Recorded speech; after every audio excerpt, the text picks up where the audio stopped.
However, inside the change failure companies, there was a lot of volatility, both financial as well as in terms of internal cohesiveness.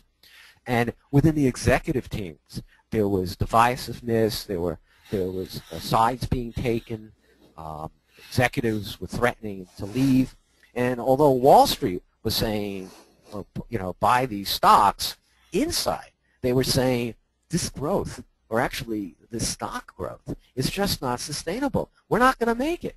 What they did was they created a lot of expectations that had nothing to do with what was going on in their companies.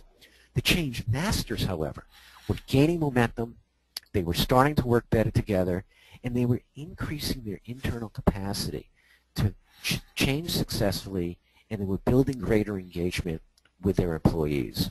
And there were some stories about even if they were launching cost-cutting measures or highly unpopular measures, they did it in a way that engaged and involved the employees. So there was a lot of participation and a lot of cohesiveness.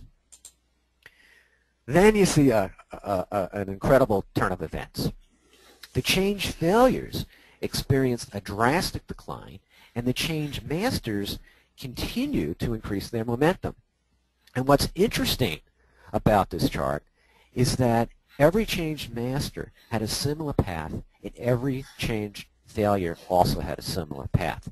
So Peter, what's your aha when you see this? It's interesting. I was preparing a proposal for a new client that we actually met on one of these webinars a couple months ago. And as we were going through their financials, they looked exactly, when we charted them out over the course of 3 years, exactly like the change failure. So it was really interesting to me to see this path is not just for Fortune 500